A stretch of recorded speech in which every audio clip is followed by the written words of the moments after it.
Deus confrontador, Deus resgatador, a mensagem do profeta Isaías, profeta que atuou, viveu 8 séculos antes de Jesus Cristo. Vamos continuar sendo abençoados nesta manhã pela palavra de Deus em Isaías, hoje focando no capítulo 41, do verso 8 a 20, está o nosso enfoque. No meio de uma semana de tantos agitos e até canseiras, e nesta manhã a palavra de Deus o encontre desperto e desejoso de ouvi-la e recebê-la. Vamos focar então em Isaías de 41, de 8 a 20. Antes vamos recordar um verso-chave em Isaías, neste livro, grande profeta, Isaías 55, verso 6. Vamos dizê-lo juntos. Busquem o Senhor enquanto é possível achá-lo. Clamem por ele enquanto está perto. Isaías 41, então, nosso texto do verso 8 ao verso 20. Mas vamos ler alguns outros versos desse capítulo antes de irmos a esta porção onde está o nosso foco nesta manhã. É importante, é relevante vermos os outros versos para entendermos melhor a mensagem. O verso 1 diz, verso 1 e 2: calem-se diante de mim, ó ilhas, que as nações renovem as suas forças, que elas se apresentem para se defender. Vamos encontrar-nos para decidir a questão. O verso 2: quem despertou o que vem do Oriente e o chamou em retidão ao seu serviço, entregando-lhe nações e subjugando reis diante dele. Com a espada ele os reduz a pó, com o arco os dispersa como palha. 2 versos muito interessantes. No verso 1 nós temos Deus mesmo falando, aliás, esse capítulo vamos ter Deus sempre falando pela boca do profeta. E aqui, de uma forma certamente figurada, nós temos no verso 1 Deus chamando as ilhas, isto é, todas as nações e até as mais distantes, a ideia de ilhas até mais distante, enfim, chamando todos para um encontro como se fosse numa corte de justiça, para decidir então a questão, que elas se apresentem para defender. Vamos encontrar-nos para decidir a questão. Deus, então, nesta linguagem figurada, chamando para esse confronto os povos, os seus governos. E depois do verso 2 surge um personagem aqui, até misterioso por enquanto. Quem despertou o que vem do Oriente? E esse personagem que vem do Oriente vem porque Deus diz ali no verso 2, entrega-lhe as nações e permite que ele subjugue reis. Ele vem com a espada e os reduz a pó. É um personagem político, atuante, poderoso, que haverá de surgir. Isaías, então, diz que vem esse personagem. Verso 4 aí, então, Deus ainda diz: quem fez tudo isto? Levantando, inclusive, esse personagem. Quem fez tudo isso? Na história, quem fez tudo isto? Quem chama as gerações à existência desde o princípio? Quem? Eu, o Senhor, sou o primeiro, e que sou eu mesmo com os últimos. Deus mesmo responde a sua pergunta: quem fez tudo isso? Quem chama as gerações? Eu, o Senhor, sou o primeiro, e sou eu mesmo com os últimos. Bem, diante desse mover político todo no mundo, surgindo um personagem tão poderoso, as nações se movimentam, se ajuntam, o povo se ajunta, há temor, e uma das coisas é buscar então na idolatria refúgio, segurança e força. Diz o verso 7 assim: o artesão encoraja o ourives, e aquele que alisa com o martelo incentiva o que bate na bigorna. Ele diz acerca da soldagem: está boa, e fixa o ídolo com prego para que não se tombe. Aí estão os esforços dos seres humanos para lidarem com as circunstâncias, todos os tumultos da história, inclusive político, etc., militar. Buscam então nos ídolos. Aliás, mais para o fim do capítulo ainda, no verso 22, nesse capítulo 41, volta a questão dos ídolos de novo. Tragam os seus ídolos para nos dizerem o que vai acontecer, que eles nos contem como eram as coisas anteriores, para que as consideremos e saibamos o seu resultado final, ou que nos declarem as coisas vindouras. Deus mesmo desafiando esses deuses criados pelos seres humanos, esse Deus que fala do passado e também fala do futuro, desafia os ídolos a fazer a mesma coisa. Em o verso 23, Deus continua que os ídolos nos revelem o futuro, para que saibamos que eles são deuses, façam alguma coisa boa ou má, para que nos rendamos cheios de temor. E agora os nossos versos, começando com o verso 8 até o verso 20. Palavra de Deus que lhe encontra, que ela o edifique nesta manhã. Ouça, receba a palavra. Deus falando. Você, porém, ó Israel, meu servo Jacó, a quem escolhi, vocês, descendentes de Abraão, meu amigo, eu os tirei dos confins da terra, de seus recantos mais distantes, eu os chamei. Eu disse, você é meu servo, eu o escolhi e não o rejeitei. Por isso, não tema, pois estou com você. Não tenha medo, pois sou o seu Deus. Eu o fortalecerei e o ajudarei. Eu o segurarei com a minha mão direita vitoriosa. Todos os que o odeiam certamente serão humilhados e constrangidos. Aqueles que se opõem a você serão como nada e perecerão. Ainda que você procure os seus inimigos, você não os encontrará. Os que guerreiam contra você serão reduzidos a nada. Pois eu sou o Senhor, o seu Deus, que o segura pela mão direita. Ele diz, não tema, eu o ajudarei.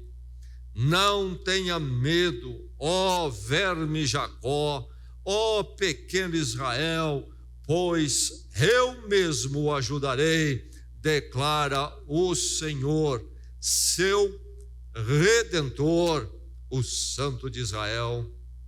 Veja, eu o tornarei um debulhador novo e cortante com muitos dentes. Você debulhará os montes e os esmagará, e reduzirá as colinas a palha.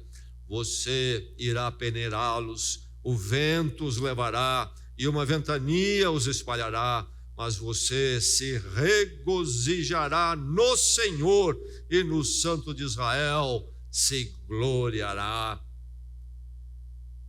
O pobre e o necessitado buscam água e não a encontram.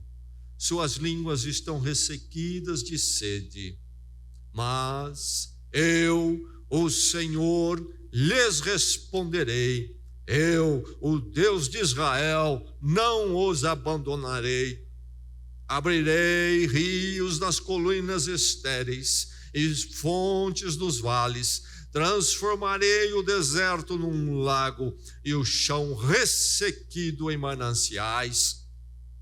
Porém, no deserto, o cedro, a acácia, a murta e a oliveira. Colocarei juntos no ermo o cipreste, o abeto e o pinheiro, para que o povo veja e saiba, e todos vejam e saibam que a mão do Senhor fez isso, que o Santo de Israel o criou. Esta é a palavra do Senhor. Em 1889, tomou posse da presidência dos Estados Unidos o advogado Benjamin Harrison. E naqueles dias, pela primeira vez, foi instalado um recurso novo que havia surgido. Foi instalado na Casa Branca a sede da presidência, é onde também é a residência da presidência do presidente dos Estados Unidos. Enfim, foi instalado na Casa Branca o quê? A eletricidade. E com ela, então, a luz artificial eletrônica que nós conhecemos tão bem. Uma novidade para a humanidade isso. Algo visto como tremendo. E podemos imaginar como deve ter sido realmente.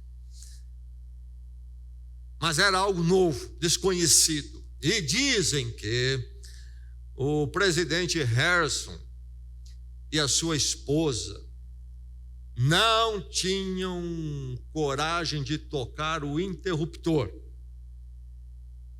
Quem tinha que ligar e desligar à noite as luzes era algum servo ali, algum empregado da residência oficial.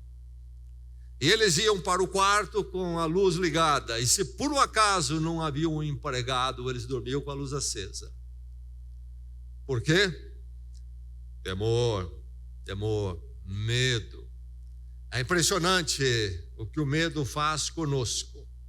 O medo é como a dor, algo necessário para nós. Sem a dor, nós estaríamos sujeitos a muita destruição. A dor é proteção, nos avisa que há algo atacando o nosso físico. Mas a dor pode se tornar problemática quando ela é paralisante. Assim é o medo. O medo é fundamental para a nossa existência. É a nossa atitude preventiva, cuidadosa e prudente. Porém, quando o medo deixa de ser algo que edifica, que nos ensina a viver, a agir, mas viver e agir com prudência, ele passa a ser algo maléfico que nos paralisa, nos domina. Pessoas que colocam medo em nós podem nos controlar através do medo. O medo é algo que pode ser muito benéfico e muito maléfico. E a palavra de Deus esta manhã vem justamente lidar com essa faculdade, essa capacidade nossa de ter medo. E nos trazer a palavra que nos dá um equilíbrio em relação aos nossos sentimentos de impotência, muitas vezes, diante de um mundo, de uma história que extrapola o nosso controle e recursos e que nos oferece, muitas vezes, condições que são complicadas para nós. O texto vem nos apontar o caminho, o modo de lidarmos com o medo. Nós encontramos aqui nesse texto 3 vezes Deus dizendo o quê? No verso 10, verso 13, verso 14, Deus diz o quê? Não temas, não temas. Essa é uma palavra que há de se manifestar nas Escrituras em diversos lugares. Nós temos aqui Deus falando através do profeta Isaías, do século 8 a.C., mas nós encontramos, por exemplo, lá no século 15, quando Israel vai conquistar a terra prometida, Moisés já não é mais o líder, deixou, ele faleceu, e aí Josué, o sucessor, e Deus fala com Josué para encorajá-lo, e lá no livro de Josué, capítulo 1, nós vamos encontrar Deus dizendo a Josué o quê? Você vai para a batalha, você vai para a luta, você vai guiar esse povo, muitos desafios, mas não tema, não tema, não tema. Eis a palavra para o povo de Deus, para o crente em Cristo Jesus. E ninguém mais, ninguém menos do que o próprio Jesus Cristo disse: não temas. Não é verdade? Nosso Senhor afirmou a mesma coisa para a sua igreja, para o seu povo. Não temas. Alguém nesta manhã sofrendo com o controle do temor, a situação se apresenta para você de uma forma muito grande, intimidadora, perseguidora, quem sabe até, e você está tomado pelo medo. A palavra é para você: não temas. E não haveremos de viver plenamente enquanto nós não marcharmos ao som da palavra de Deus e não ao som das circunstâncias. Ela é liberadora. Não temas, não temas. E aqui está o profeta Isaías falando então ali por volta do ano 700 agora, e ele já previu, falou de que aquele povo rebelde, o povo de Deus, mas tão rebelde que não ouviu por décadas a voz dos profetas, não andou nos caminhos do Senhor, seria levado para o exílio na Babilônia, o grande império. O povo já havia sofrido muito nas mãos do império assírio, e o império assírio caiu, e a Babilônia tomou lugar como grande império, e o povo então de Israel seria ainda derrotado e levado para o exílio na Babilônia, uma correção que Deus enviava a eles, depois de décadas de advertência deles não ouvirem. Muito bem, o profeta Isaías vê esse exílio, essa condição, e ele tem uma palavra, não somente que o exílio aconteceria, mas tem uma palavra de consolo ao povo no exílio. Esta é a palavra que nós encontramos aqui no verso 41. O povo vai para o exílio no ano de 586. Há alguns embates antes, começando em 605, até que finalmente 586, o embate final, quando a Babilônia arrasa Israel, Jerusalém, e leva grande parte do povo para o exílio, para morar na Babilônia, uma forma de enfraquecer qualquer resistência na terra. Mas enfim, lá está esse povo no exílio. O profeta Isaías tem essa palavra, já deixa essa palavra para eles aqui, uma palavra de encorajamento, porque no exílio, vivendo o exílio lá, um povo derrotado, agora em terra estranha, é um povo que olha para o império da Babilônia que os dominou e diz: é grande demais, deve ser maior do que o nosso Deus. Aqui estamos nós entregues a essa condição de exilados e dominados. Tempo de desânimo, de temor, de medo. E aí é que vem o capítulo 41, Deus falando ao povo de Israel, e Deus então diz para eles: eu convoco as ilhas, os reis, para um confronto numa corte, vamos decidir, e o povo que busca refúgio em ídolos do paganismo, Deus diz que os ídolos falem, que eles demonstrem o seu poder. Então há esse confronto, mas Deus fala de forma soberana aqui, numa palavra poderosa: não temas, não temas. Encontramos nesse capítulo a soberania histórica de Deus. Encontramos aqui nesse capítulo Deus falando da limitação dos impérios. Encontramos nesse capítulo Deus falando da impotência dos deuses humanos. E encontramos nesse capítulo Deus falando do seu cuidado pelo seu povo. Palavra preciosa. Aí então é um ambiente, em tudo isso, onde o temor é serenado. Temor serenado. A verdade é que a palavra fala a você nesta manhã que Deus é quem serena os seus temores, meu irmão, minha irmã. Deus lhe dá um relacionamento saudável com a capacidade, a faculdade do temor, porque Ele serena os temores, trazendo então isto para um lugar equilibrado e saudável. Deus serena, que Deus é esse que pode serenar temores. Ele é o condutor da história. Ele é o condutor da história. Os ídolos, os deuses criados pelo ser humano é que controlam a história de jeito nenhum. Diz o verso 7, o artesão encoraja o ourives, e aquele que alisa com o martelo incentiva o que bate na bigorna. Ele diz acerca da soldagem: está boa, e fixa o ídolo com prego para que ele não tombe. Assim são os deuses criados pelo ser humano. E o verso 22, Deus diz o quê? Tragam os seus ídolos para nos dizerem o que vai acontecer. Verso 23, revelem-nos o futuro para que saibamos que eles são deuses. Desafio que Deus lança, mas de uma forma não infantil, pueril, mas de uma forma para ser didática para o povo de Deus ali nos temores, dominados por uma Babilônia, cheio de deuses, Babilônia pagã. Então, será que o nosso Deus é menor? Derrotamos, somos um povo derrotado. Olha os ídolos, olha o poder político aqui. Meus irmãos, minhas irmãs, o texto está dizendo que os ídolos são nulos, eles não controlam nada, eles não controlam a história. E nós temos que tomar cuidado, porque nós temos ídolos em abundância nos nossos dias. dentro do secularismo que domina, deuses da religião secularista, da visão de existência de ser secularista, do aqui e agora e o materialismo. Quantos ídolos não dominam o coração humano e acham que isto é que controla a história, principalmente finanças, o Deus do dinheiro. Isso é que controla tudo, e as pessoas se colocam no altar destas coisas. Enfim, os ídolos são nulos, somente Deus é o condutor da história. E Deus conduz a história então de uma forma como linear. A história não é circular, que fica dando voltas sem nenhum propósito, nenhuma direção. É verdade que as coisas pipocam daqui para lá, até esse texto aqui, Deus manifesta isso, como é que na história as coisas vão acontecendo, não é? Impérios se levantam, etc., caem, e pode ficar a impressão que vivemos em algo circular, ou a esmo, sem direção, vagueando.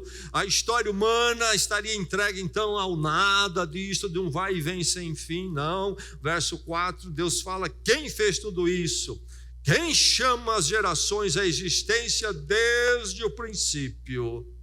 Eu, o Senhor, que sou o primeiro e que sou o mesmo com os últimos.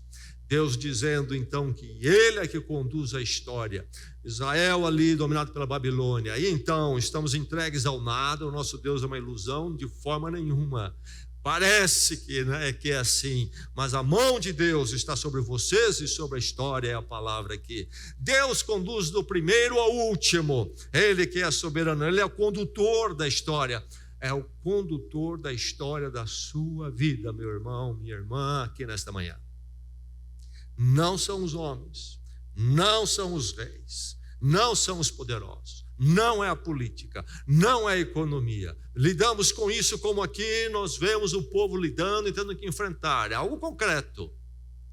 Mas acima de tudo, não se esqueça, aquele que é o primeiro e é com os últimos. E Deus está conduzindo a sua história, a história da salvação. E a história tem um encontro com a verdade, com Deus. E nossa vida está sendo escrita em Jesus Cristo, dentro desta história de Deus, na história dos homens.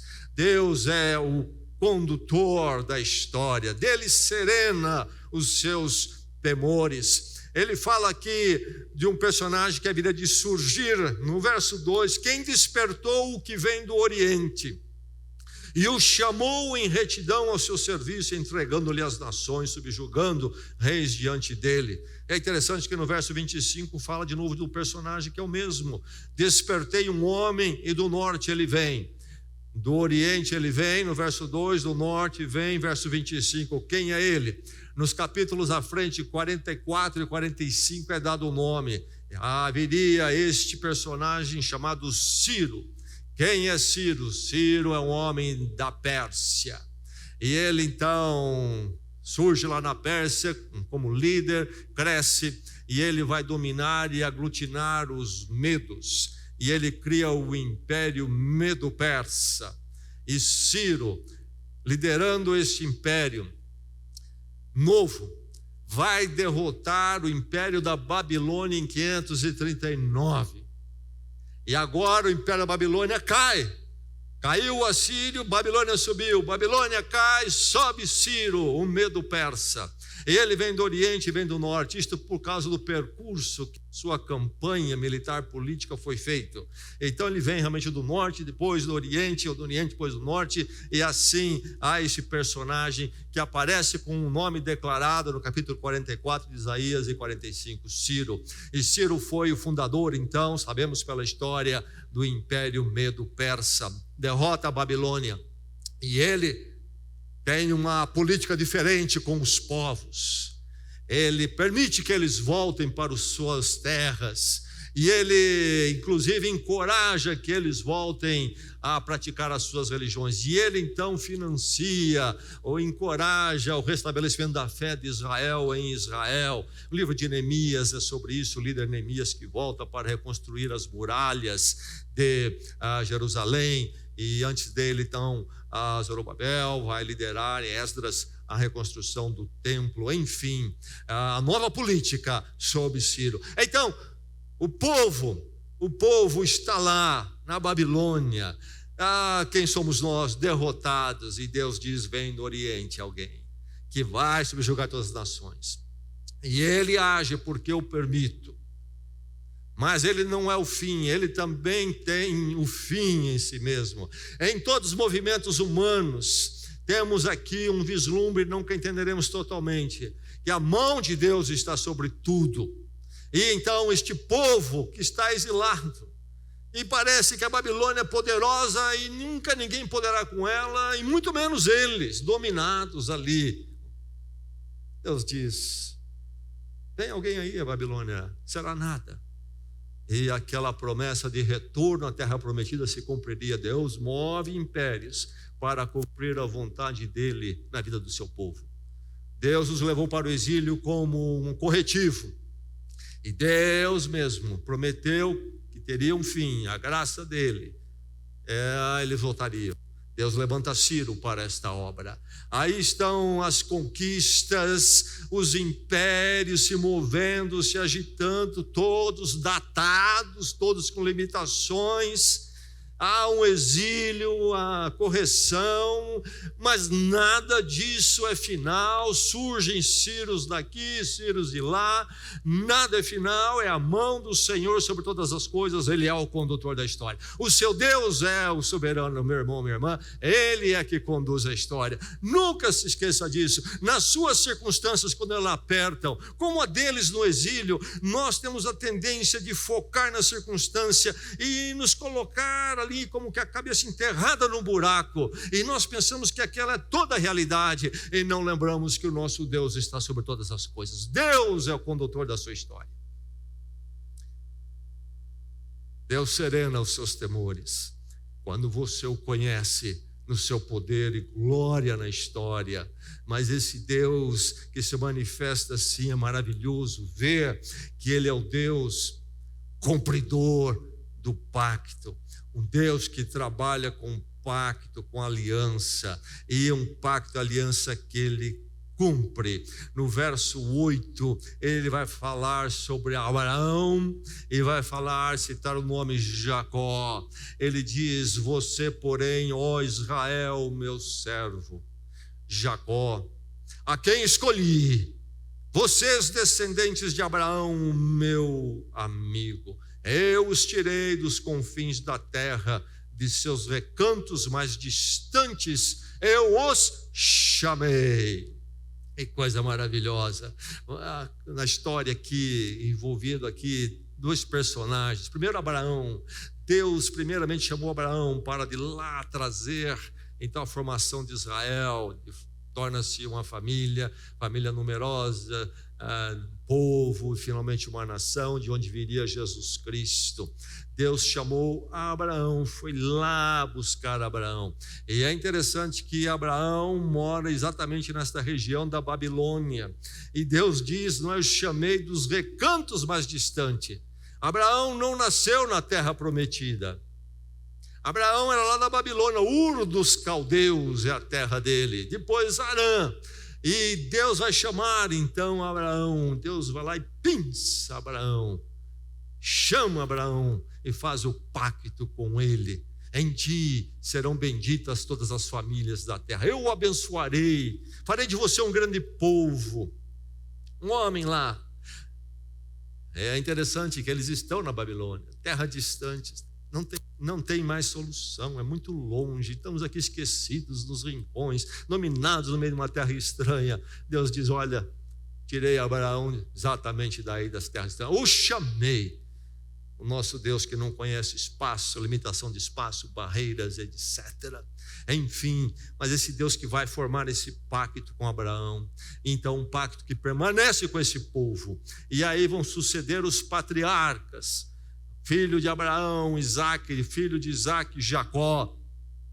E Israel às vezes é chamado por Jacó na palavra de Deus, como aqui, mas lembrando sempre que o patriarca Jacó foi diferente de Abraão. Abraão foi o homem crente, creu em Deus, creu nas suas promessas e procurou viver por elas. E por isso que O apóstolo Paulo vai dizer que Abraão é nosso pai na fé, e nós somos salvos como Abraão foi salvo e escolhido pela fé e não pelas suas obras. Deus escolheu e ele creu, como acontece quando nós encontramos com Deus em Jesus Cristo. Abraão, enfim, foi este homem crente, o pai da fé. Mas Jacó, como foi Jacó? Jacó foi turbulento, foi um homem de escorregadas, foi um homem de momentos falhos. E Israel é chamado de Jacó, porque ele é o patriarca. É uma forma de identificar também eles pelo nome do patriarca, sim.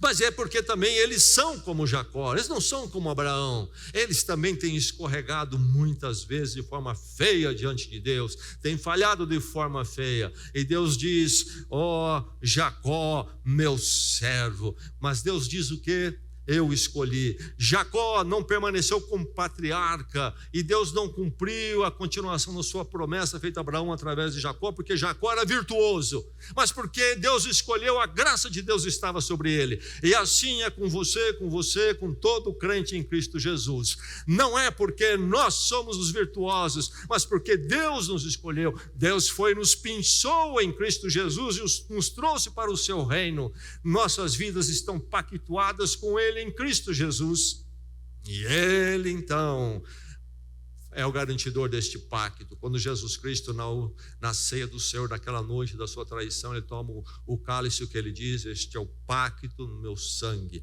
é a nova aliança no meu sangue. E Deus entra neste pacto conosco em Cristo Jesus, onde o garantidor do pacto é ele, a graça dele. Não somos nós que garantimos o pacto. Deus está fechado conosco em Cristo, mas pela graça e não pelos nossos méritos. Por isso ele é o cumpridor do pacto. Não, apesar de sermos Jacós tantas vezes, muitas vezes Abraão, apesar do povo de Israel às vezes ser Abraão, mas ser muito Jacó, Deus diz: eu continuo com vocês, vocês são meus para sempre. Aí então ele vai falar com eles de uma forma que eles estavam falando sobre eles mesmos. Povo desanimado, povo desacreditado. Verme é a palavra no verso 14. Pequeno. Deus usa esse vocabulário deles, que certamente diz uma avaliação que eles faziam da situação deles. Deus vai dizer o que no verso 14? Não tenha medo, ó verme Jacó, ó pequeno Israel. Somos vermes, somos nada, somos pequenos, estamos aqui nessa circunstância. Tememos a Babilônia, tememos esse exército poderoso, esse domínio. Não tenha medo, ó verme Jacó, ó pequeno Israel. Meu irmão, minha irmã, preste bem atenção. Tamanho aqui é irrelevante. Grandezas humanas aqui são irrelevantes. Não tema o verme. Não tema. Vocês se chamam de verme, realmente vocês são pequenos e fracassados. Mas não temam. Não temam. Não temam o pequeno Israel. Israel, pequenina nação, Babilônia. Depois vem Ciro, o Medo Persa. Gente poderosa. Não tema. A questão não é, meu irmão, minha irmã, a sua grandeza. É a grandeza de Deus na sua vida. Meu irmão, minha irmã, a grandeza que possa estar lhe assustando de uma circunstância, ou até de situações nacionais, seja o que for, na sua vida em particular, cuidado. Você se sente pequeno. E mas não é aí que as coisas se definem. Elas se definem no seu Deus, o seu Deus que é pactuado com você. A questão não era o que o povo de Israel podia fazer, a questão não era o poder deles, mas quem eles eram. Eles eram quem? Escolhidos. Jacó a quem escolhi. Das mais distantes terras eu os chamei. Um dia você ouviu a voz do Senhor e você disse sim. A graça de Deus os chamou e você disse sim. e você em Cristo é dele para sempre. Na sua pequenez, diante de tantas circunstâncias tremendas na vida e no mundo, Deus pactuou com você em Cristo, e Ele é aquele que cumpre o pacto, sempre cumpridor do pacto. Então, Deus serena os seus temores, porque você sabe que a obra dele na sua vida não vai falhar e não chega ao fim porque a circunstância é mais complicada e o assusta. Deus continua com você, apesar de você, apesar das circunstâncias. Deus é o Senhor acima de tudo isto. Deus serena os seus temores. Não tema, ó Israel. E ele então é o que? Esta companhia fiel. Companhia fiel, suficiente. Ele diz: eu sou o seu Deus. Não precisa de mais ninguém. Eu sou o seu Deus.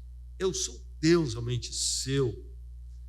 Essa companhia fiel, toda suficiente, pactuado. Eu sou o Senhor, o seu Deus. Diz o verso 13. Eu sou o Senhor, o seu Deus. A palavra Senhor no Velho Testamento, quando aparece, é que no original no hebraico está o nome de Deus. E há uma razão para isso, eu não vou explicar aqui agora, mas há uma razão histórica e linguística porque assim aconteceu.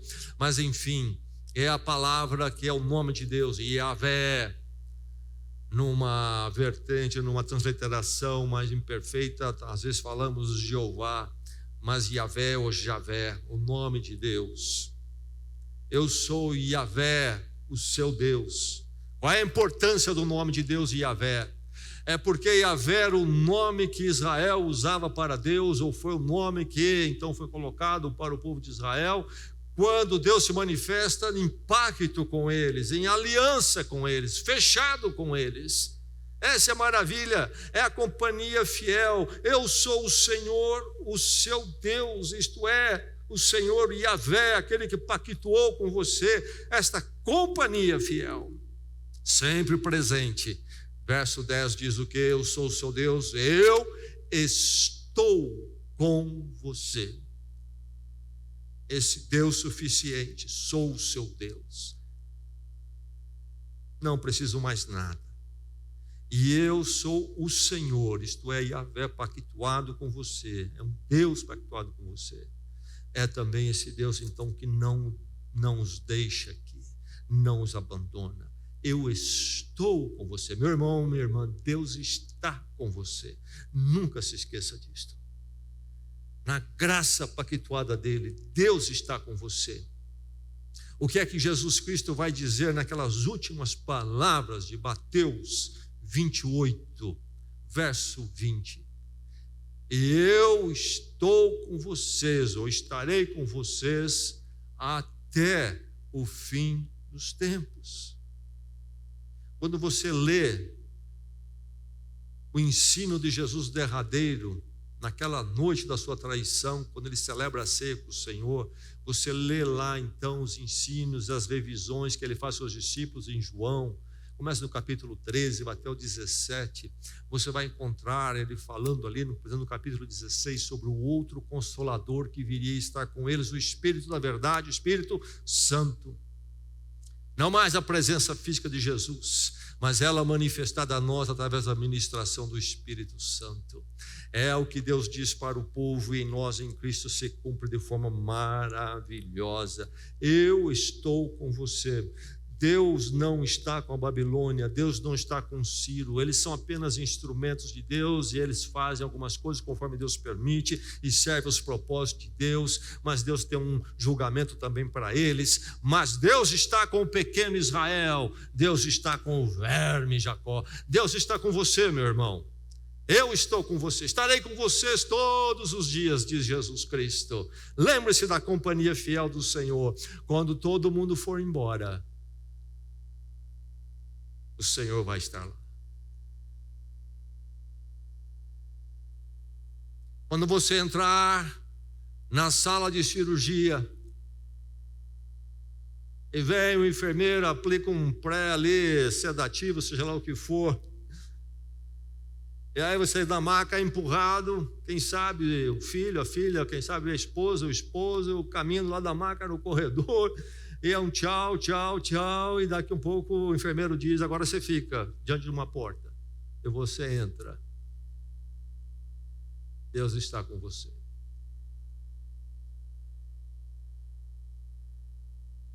Quando todos forem embora, quando os amigos saem embora, eu estou com você. Companhia fiel. Deus serena os seus temores. Quando a conta do banco for embora, eu estou com você. É este Deus que é o resgatador capaz. Surge essa palavra aqui no verso 14, Deus falando, eu sou o seu redentor, o Santo de Israel. Redentor. Podemos colocar nesta manhã palavras mais afins com a ideia aqui, resgatador, mas é a mesma ideia do redentor. Na lei de Israel havia a figura do resgatador. Levíticos 25, Deuteronômio 25, quem é o resgatador? É um parente que resgatava a perda que alguém da família sofreu. Por exemplo, uma propriedade que um irmão perdeu e pertencia à família. Aliás, propriedades naquela época era algo que deveria permanecer na família sempre, sempre. É diferente dos nossos dias que compramos e vendemos com facilidade propriedades. Não era assim, era parte da história de toda a família. E aí então um irmão perdeu, entrou em dívidas, entrou em planos financeiros, perdeu a propriedade. O irmão que tinha mais condições vai lá e resgata para que fique na família, é o resgatador. E há na lei, na provisão da lei, outras formas de parentes resgatar parentes. E Deus vem agora trazer essa figura e diz, eu sou o seu resgatador, eu, o Santo de Israel. Eu venho tirar você da falência. Eu venho tirar você da consequência maior, difícil. Eu sou o seu resgatador. E um resgatador capaz, tão capaz que ele pode capacitar o pequeno Israel, o verme. Diz o verso 15, veja, eu o tornarei um debulhador novo e cortante, com muitos dentes. Você debulhará os montes, os esmagará e reduzirá as colinas de palha. Interessante que os reinos poderosos subiram e desceram, derrotaram Israel, levaram até para o exílio. E eles passaram, e Israel continuou.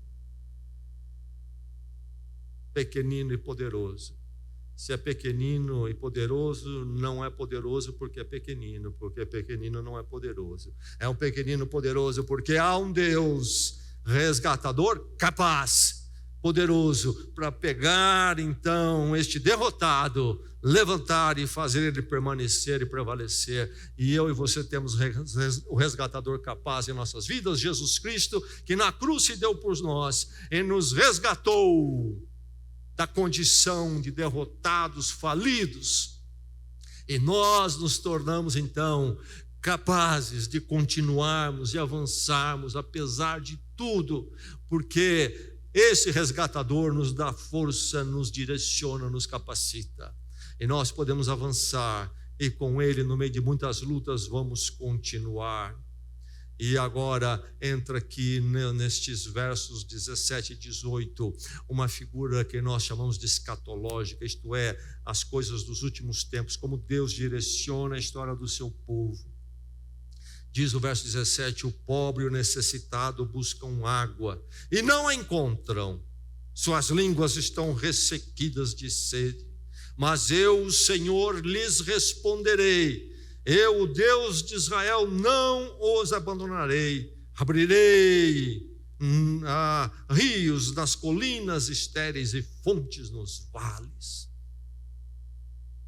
Há um povo lá, isolado na Babilônia, é dito a eles que aquela sede que eles vivem havia de ser mudada. E aqui há uma porção de figuras. Fala da condição deles sedentos no sentido de estarem exilados, derrotados, mas fala também da terra de Israel, para onde eles voltariam. E na lei que Moisés deu, nos livros do Deuteronômio, por exemplo, Deus fala muito sobre as chuvas virem enquanto eles forem fiéis a Deus. Sinal das águas, sinal das bênçãos do Senhor, na mão de graça de Deus sobre eles. Se eles passaram por um tempo, então, de deserto na Babilônia, se eles vão voltar para uma terra ressequida, Deus haverá de se mover e saciar a sede deles. E continua aqui os versos dizendo que Deus vai plantar árvores frondosas naquela terra. Essas coisas aconteceram em Israel, nessa história da salvação que vai desembocar em Jesus Cristo. Aconteceram, inclusive, então, de forma política, geográfica, concreta. Mas esses cumprimentos são parciais e limitados. Eles apontam para um cumprimento muito maior que viria para eles e para nós, para todos os povos. Esse derramar de água é uma metáfora, na verdade, para um outro derramar mais precioso. No verso 44 ainda de Isaías esclarece isso no verso 3, do capítulo 44, verso 3, ele diz: pois, Deus falando, derramarei água na terra sedente e torrentes na terra seca, derramarei meu espírito sobre sua prole e minha bênção sobre seus descendentes. O derramar de água sempre como uma expressão da presença de Deus, mas que se cumpre quando finalmente Deus derrama o seu Espírito Santo. O Deus que sacia a sede, sim, historicamente agindo como testemunho na vida de Israel, deste povo, geograficamente, concretamente, mas muito mais e acima, Deus que sacia a sede espiritual deles e sacia a minha e a sua. E alguns veem o cumprimento disso, inclusive no Israel presente, por exemplo. Se você visita Israel na atualidade, você vai ficar impressionado com algumas coisas que eles fazem ali, um povo muito capaz. E uma das coisas que vai lhe impressionar é ver alguns pomares em áreas desérticas, florescendo, exportando para a Europa muito fruto. Mas há um cumprimento muito maior do que isto. Se isto é o caso, é um testemunho, enfim, seja como for, a verdade é que o cumprimento mesmo é o derramar do Espírito Santo em nós, é a presença de Deus em nós, que realmente nos sacia. Enquanto nós quisermos nos saciar nas condições deste mundo, sejam políticas, sociais, sejam o que for, enquanto nós achamos que vai ter condições perfeitas neste mundo, e aí nós vamos então sentir saciados, continuaremos sedentos, até que sejamos saciados pelo Espírito do Senhor, a presença dele nas nossas vidas, a presença certa, porque é um Deus pactuado, é cumpridor do pacto, é esse Deus que conduz a história, inclusive a história da minha vida, esta companhia fiel, que prometeu estar comigo, esse resgatador que me libertou do reino das trevas e me trouxe para o reino da luz. Esse conhecimento e essa vivência será a minha água. Grande texto no Evangelho de João, capítulo 4, é o encontro de Jesus com a mulher samaritana. História muito interessante e tão edificante e abençoadora. Lá vai essa mulher retirar água do poço. Não havia água encanada na vila, na cidadezinha. As mulheres iam ao poço do lado de fora da cidade da vila buscar água e levar alguns vasos de água para casa, para o uso do dia. E ela está nesse trabalho árduo ali, Jesus está perto do poço descansando, vindo uma caminhada longa, e há aquela conversa entre ele e esta mulher samaritana. E ele pede um pouco de água para ela, e ela logo já rebate com as intrigas étnicas e nacionalistas. Ela é samaritana, ele é judeu, eles não se entendiam. Como é que você, um judeu, pede água para mim, uma samaritana, etc. E Jesus vai dizer a ela que Ele é a água da vida. E se a beber daquela água, ela tira do poço, ele voltará a ter sede, ela também. Mas quando ela beber da água que Ele tinha para dar, ela jamais voltaria a ter sede. É quando nós somos saciados por Deus, nós vivemos na direção, na presença desse resgatador capaz que nos trouxe para Ele mesmo. E sabemos que somos dele. Aí nosso espírito, nosso íntimo encontra o saciar. E aí então é que nós haveremos de serenar os nossos temores, a presença desse Deus maravilhoso. Meu irmão, minha irmã, serene os seus temores no pacto e soberania de Deus. É aí ou você ficará à mercê de distorções existenciais por causa dos temores da vida. Levanta toda manhã e pela manhã já diga ao seu coração: esse dia não é o meu dia, é o dia do Senhor na minha vida. Aprenda a levar o seu coração à serenidade em Deus e encontre a vida saudável, o equilíbrio num mundo tão desequilibrado. Se você não serenar seus temores em Deus, você será sempre assombrado. Mas a maravilha nesta manhã é que esse Deus maravilhoso em Cristo pode serenar nossos corações. Vamos orar.